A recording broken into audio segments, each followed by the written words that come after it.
Minister Narendra Modi ने अयोध्या के अंदर जहाँ पे वो राम मंदिर है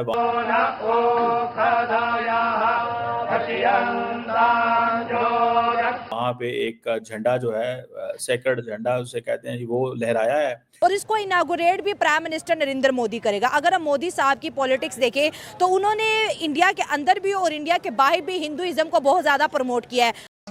पूरे देश के, दुनिया के सभी सनातनियों को लाख लाख शुभकामनाएं, लाख लाख बधाई।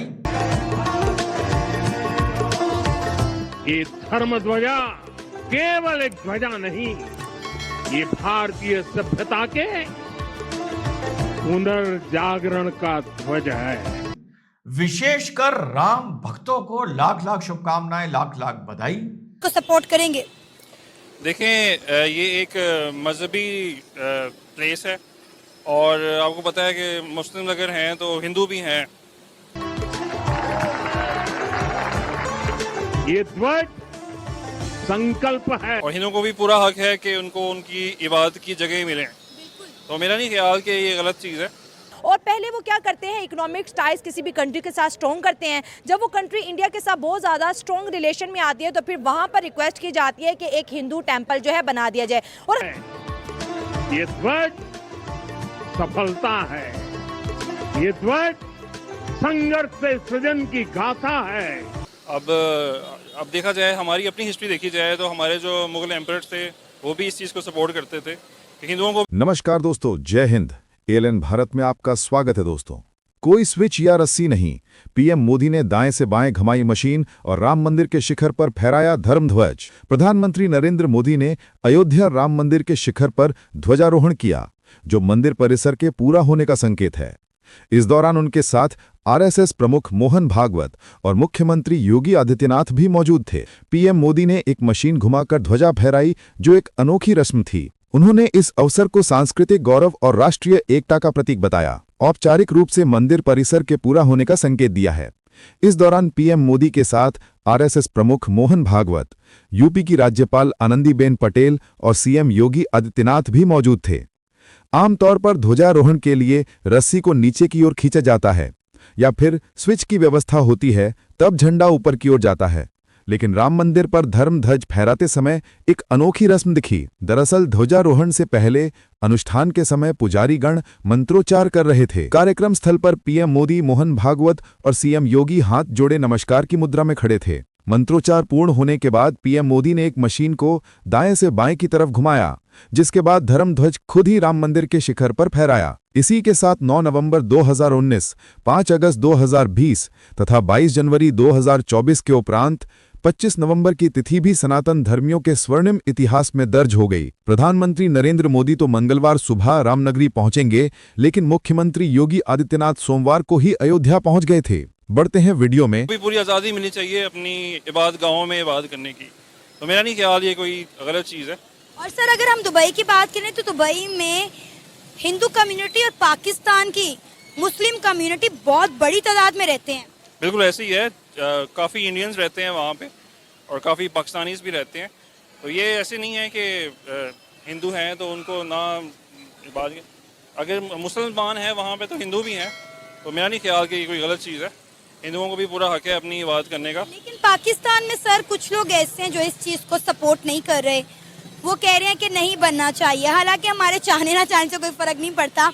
अगर टेम्पल ने बनना है तो बन कर रहेगा। पहले भी एक टेम्पल का इफ्तिताह किया गया, फिर एक टेम्पल बनने जा रहा है। तो डेफिनेटली हमारी राय देने से या हमारे कुछ करने से कुछ भी नहीं होने वाला। जो होना है वो तो होकर रहना। लेकिन फिर भी पाकिस्तान इस चीज़ को कंडेम कर रहे हैं और कह रहे हैं ऐसा नहीं होना चाहिए। हम पाकिस्तानियों को चाहिए कि हम लोग मेहनत करें और अपना नाम वहाँ पैदा करें अच्छे अल्फाज में। हम लोग जहाँ जाते हैं हमें ये कह देते हैं हम चोर हैं, चोर हैं। हमें चाहिए कि हम लोग मेहनत करें और ऐसे हो कि हम लोग उनको काफ़ी प्रोडक्टिविटी शो करें कि पता चले कि हम लोग बहुत हैं। और हमें इस तरह की चीज़ों में नहीं पड़ना चाहिए, इस तरह की बातों में कि मंदिर बन रहा है या नहीं बन रहा। अयोध्या मंदिर के ऊपर झंडा लहराया गया है। उस झंडे के मैं पहले भी आपको बता चुका हूं कि ये जो फिलॉसफी है बीजेपी की, ये सारे हिंदुओं की नहीं है। हिंदुओं की बीजेपी की फिलॉसफी है कि Hindustan is for Hindus only. दूसरी कौमें यहां से भाग जाएं, कन्वर्ट कर लें, मार दिए जाएं, भगा दिए जाएं। ये काम करेगा नहीं ये चीज, लेकिन उनकी ये फिलॉसफी है, वो ये चाहते हैं। और फिर दूसरा ये चाहते हैं जो एक फिक्शन है, सारी फिक्शन टोटल, अखंड भारत करेंगे। दूसरा क्वेश्चन ये आता है, अखंड भारत करेंगे तो जो अफगानिस्तान के मुसलमान हैं, पाकिस्तान के, बांग्लादेश के, वो कहां जाएंगे भाई?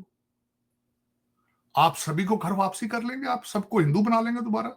हमें कहीं ना कहीं एज अ पाकिस्तानी ऐसा लगता है कि मोदी साहब अपने टेन्योर में पूरी दुनिया में ये चीज़ कंफर्म करवाना चाहते हैं कि जहाँ जहाँ भी हिंदू, वो इस चीज़ को याद करें कि इंडिया में एक ऐसा वज़ीर आज़म आया था जिसने पूरी दुनिया में जो है टेम्पल बना दी। इसकी सबसे बड़ी एग्जाम्पल हम अबू धाबी के टेम्पल की करते हैं, जहाँ पर कभी टेम्पल बनाने का कोई सोच ही नहीं सकता था, UAE ने वो टेम्पल बना दिए। सऊदी अरेबिया ऐसी स्मार्ट सिटी डेवलप करने जा रहा है जहाँ पर टेम्पल बनाने की बात की जा रही है। और अब इंडोनेशिया भी, इंडोनेशिया पहले से ही जो है हज़ारों सालों का जो कल्चर है सनातन, उसको जिंदा किए हुए है और एक और टेंपल बनाने जा रहा है। ये बहुत ही इंटरेस्टिंग टॉपिक है। और जहाँ पे मसाजिद की बात करें, क्योंकि एज अ मुस्लिम कंट्री हम देख रहे हैं कि इस्लाम को दूसरे यूरोप में अगर देखा जाए तो उस तरह से प्रमोशन नहीं मिल रही जिस तरह से सनातन धर्म को मिल रही है। तो क्या इंडिया के टैक्टिक्स हैं जो कि सनातन जो है फैलता चला जा रहा है?